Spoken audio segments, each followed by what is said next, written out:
and the will to keep up the pressure on the rebels, who still reject the political process. But Albanians say the government needs to move more quickly to address their concerns, or it could fall, possibly leading to a broader civil conflict. It's a nightmare that could force both sides in the government to find some common ground, with help and pressure from the international community, so that a slow burn conflict doesn't escalate out of control. Chris Burns, CNN, Skopje, Macedonia.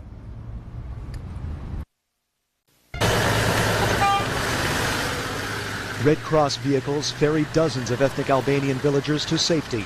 Villagers who spent more than 10 days hunkered down in the foothills of Macedonia, several hundred yards from the tanks that were firing in their direction, pinned down by a government siege of villages held by ethnic Albanian rebels. Most of them are women and children. Some are mothers-to-be.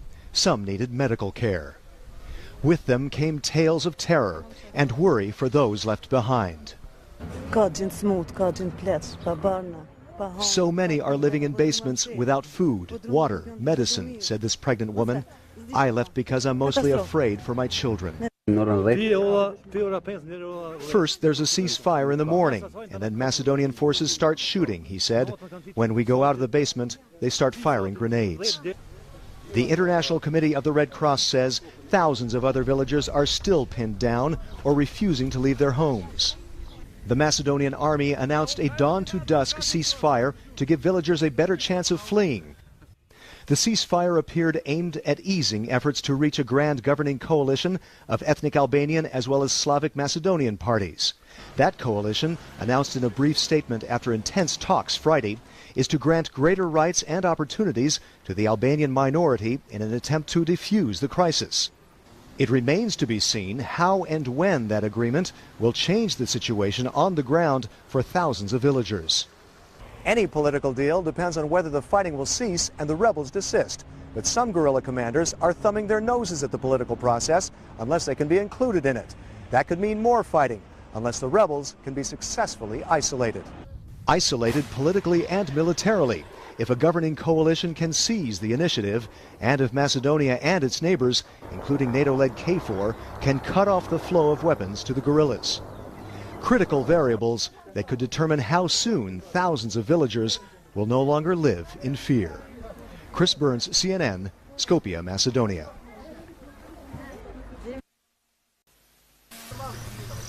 After a night of sporadic clashes, a day of relative peace near the besieged village of Vaksinse. As the noon deadline passed for ethnic Albanian rebels to lay down their arms or withdraw from a string of villages, not a shot could be heard. Government forces have been poised to launch an onslaught to drive the guerrillas out. But shortly after the ultimatum's deadline expired, the government said it would give more time for civilians to evacuate and for peace efforts to press on. Officials said more than 1,500 villagers left in the 24 hours leading up to the deadline and that more appeared ready to leave. This ethnic Albanian family left the mainly Albanian village of Macedonia, fearing the fighting could spread there. We are leaving because of this ultimatum, he said. No one was bombing the village, but it's a mixed village. Meanwhile, diplomats used back channels, including Albanian leaders in Kosovo, to press the rebels to back down. We're at the pivotal point, the decisive moment, the moment of truth, and we just are confident that the Albanian side will muster the strength to make the right decision. Diplomats say the rebels could agree to a pullback in exchange for amnesty and rehabilitation for local fighters under international monitoring. Diffusing the crisis would buy more time for the fragile new multi-ethnic governing coalition in Skopje to address Albanian demands for more rights. The alternative is too horrible to imagine, President Boris Trajkovski told the nation the night before. The alternative is a divided society entangled in war. If the deadline for the rebel pullout came and went, security forces have been showing restraint for several reasons: international pressure and concern over casualties among civilians and perhaps the government itself. Chris Burns, CNN, near Vaksinse, Macedonia. Macedonian President Boris Trajkovski showing himself on a war footing, visiting his troops who are facing off with ethnic Albanian rebels, but also showing restraint, as the international community has been calling for, even though a government deadline for the rebels to withdraw has expired. He came with a message to his troops. To encourage them that they have to be in a position to overcome the attitude of the terrorists because they're trying to involve our country in the civil war, in bloodshed, and we have with this attitude to overcome all this, and at the very same time to resolve the situation politically and military terrorists to be isolated. After some 2 weeks of fighting, rebels and security forces are still eyeball to eyeball. The international community is pressuring the rebels to withdraw and the government to continue holding its fire. Mainly out of concern for thousands of civilians who haven't evacuated from rebel-held villages, many hiding in their basements. Those who have fled describe deteriorating conditions. There's also domestic pressure from ethnic Albanians in a new governing coalition demanding more rights for the Albanian minority, threatening to quit if civilians are killed. And pressure from Slavic Macedonians who urge the government to attack now before it's too late. One Slavic analyst says the rebels' aims are more than political. Look, these people are fighting for territory, they're not fighting for democracy. If it caused the coalition government to fall down, then be it. It's a balancing act President Trajkovski faces, trying to hold the country together as he seeks the least violent way out of the crisis. Chris Burns, CNN, Skopje, Macedonia. The village of Vaksinse, a ghost town. Government forces claim to control it after driving the rebels out. As the police-led convoy enters the village, the destruction is immediately apparent. Shells of houses, bullet-riddled and burned during 3 weeks of on-and-off battles, with rebels fighting for greater rights for ethnic Albanians. Macedonia's interior minister pays a quick visit, praising his troops, predicting government forces will take the rest of the rebel-held villages in a matter of days. This action, in cooperation with the Ministry of Defense, has been very successful, he said. Slowly and carefully, Macedonia is returning to peace, and we have managed to save the hostages, he said, referring to civilians. But the tour on the edge of Vaksinse lasts a few minutes. Police and troops sight rebels somewhere inside the village. As the troops advance, reporters are told to leave. Security forces retook this village after fierce house-to-house fighting. The pockets of resistance show the battle isn't over. What's more, the rebels can fall back into the hills and strike again. Battles rage in nearby villages as the government presses on with its offensive. Thousands of civilians have fled, but thousands more remain holed up in their homes. Among those who fled Vaksinse, Recep Demiri, suffering from throat cancer, unable to get treatment for weeks, unable to speak because of the advancing disease. His wife speaks of desperate conditions in a basement with more than 100 people afraid to leave because of the crossfire. We had no medicine, there were no doctors, we couldn't go out, we had no food, no water. As the suffering grows and the battles continue, tension has risen between Slavic Macedonians and minority Albanians in the 2-week-old governing coalition.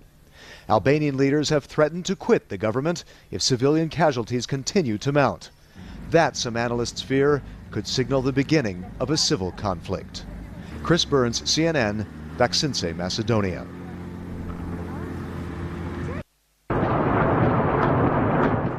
The Macedonians began their long-promised offensive with heavy mortar barrages of suspected rebel positions in the hills above Tetovo, the country's second-largest city. Smoke poured out of houses where it is believed the rebels had taken up defensive positions. The Macedonian government hoped the increased artillery shelling would soften the ethnic Albanian rebel positions so that a convoy of armored personnel carriers and infantry would encounter less resistance as they advance for the first time toward the high ground which the rebels have held for the last 12 days. Soviet vintage T-55 tanks belonging to the Macedonian government finally came out of their bunkers and growled through the town at the crack of dawn.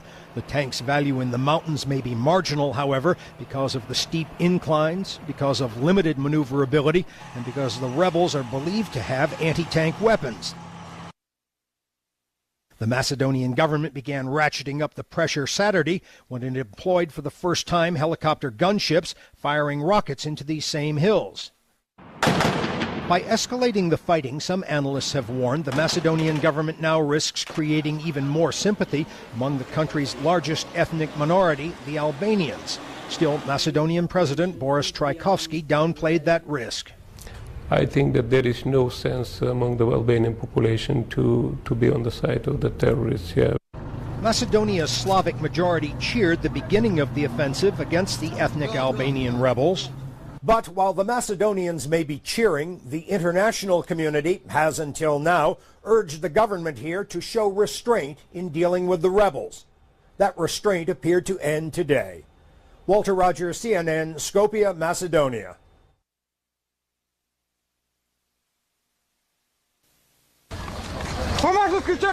A Macedonian army sergeant moves fresh troops to the front at Tetovo. This even as NATO approved deployment of 3,500 troops to collect the ethnic Albanian guerrillas' weapons. Both Macedonians and the guerrillas have pledged to cooperate with NATO's campaign to stave off what the West clearly fears could turn into the Third Balkan War in 10 years. NATO is hurrying troops here, fearing delay could lead to another outbreak of fighting. These French troops could begin gathering the ethnic Albanian guerrillas' weapons as early as next week at 5 different collection sites. But what are NATO's orders if its troops come under fire? If we have been shot at, we will use force in self-protection. The guerrillas are supposed to turn in 1/3 of all their weapons by August 31st. But 1/3 of what? NATO military analysts now say they may never have an accurate estimate of the number of guns in the ethnic Albanian guerrillas' arsenal. They say they just hope the guerrillas turn in enough guns to placate the Macedonian government. And even now, these Western military sources report the guerrillas continue to try to smuggle in new weaponry to replace the guns they're about to turn over to NATO. One weapon the guerrillas seem unlikely to give up is shoulder-fired anti-aircraft missiles they acquired to shoot down Macedonian army helicopters. NATO and Macedonian sources confirm the guerrillas have these missiles.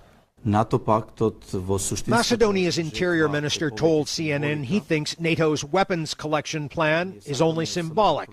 Ultimately, everyone agrees it's up to the Macedonians and the ethnic Albanians to decide their future, either by political compromises or by the guns which both sides will still have after NATO goes home. Walter Rogers, CNN, Skopje, Macedonia. NATO build-up in Macedonia continues even without the political green light for Operation Essential Harvest to proceed full throttle. This advance guard came to persuade the warring parties to observe a ceasefire so NATO can proceed with its limited mission of collecting the guerrillas' weapons to give peace a chance. The ceasefire must remain durable and effective before our forces can arrive and complete their role of receiving the weapons and ammunition. 400 British troops are expected this weekend. 3,500 NATO soldiers could follow if it's safe. NATO and Macedonian helicopters hopped around the airport as NATO troops began to pour into Skopje amid new misgivings about NATO's mission here. 3,500 NATO troops began entering Macedonia to take part in collecting weapons from ethnic Albanian guerrillas. This even as Russia's President Putin voiced grave doubts about whether this undertaking will bring stability to this tiny Balkan country. A British army captain offered a soldier's perspective. Really, you've got to be prepared for absolutely anything. We don't know that there's a lot of tension between the two sides. There's always going to be ethnic factions, hardliners that will try and rebel. Even as a German Luftwaffe Hercules joined in Operation Essential Harvest, there were also grumblings in Berlin questioning the wisdom of the operation. Much now depends on the quality and quantity of the weapons these ethnic Albanian guerrillas decide to surrender. But again, the means for turning in the guerrillas' guns has more than a few loose ends. That process is still under development. There's a lot of negotiation that must go on with both sides to ensure that actually there is a transparent and clear understanding of how that process is going to be conducted. As these newly arrived British soldiers sat alone with their thoughts on a bus, wondering what the next 30 days will bring here, Macedonians themselves were less than assured by NATO's grand design for defusing the insurgency against the government by ethnic Albanian guerrillas. In the next couple of years, maybe 10, maybe 20, maybe 50 years, we are going to have a real problem with Albanian separatists whose final aim is definitely to take part of Macedonia, to divide Macedonia. NATO does not have years, but only 1 month. In the end, it will not be the soldiers, but the politicians in Brussels and London who will judge whether this operation is a success. And they must weigh that judgment carefully, lest the conflict flare up again after the NATO soldiers go home. Walter Rogers, CNN, Skopje, Macedonia.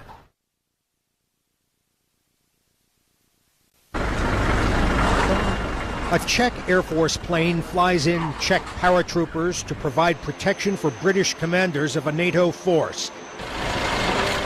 The Czechs, the British, and other NATO units know Macedonia is less than a friendly environment. We can expect also some, let's say, dissatisfied elements to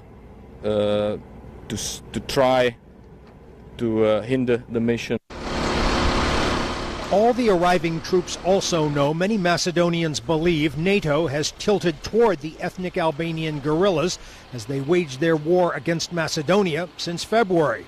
This NATO advance guard, to be led by the British, is here primarily to see if it's safe enough to bring in more troops later.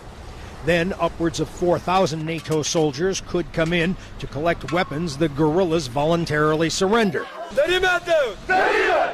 The ethnic Albanian guerrillas have yet to work out the technical details for giving up their weapons. They've reportedly indicated they will turn over 2,000 guns. The Macedonian government says they must give up 8,000 weapons. And the amnesty agreement for the guerrillas may fall short of what these ethnic Albanians say they need. There remain more questions than answers now. For example, NATO says it's not here to protect anyone. So who protects the guerrillas from reprisals once they give up their guns? NATO's answer: we're relying on the trust and goodwill of both sides. The problem is both those commodities have been in very short supply here. Walter Rogers, CNN, Skopje, Macedonia.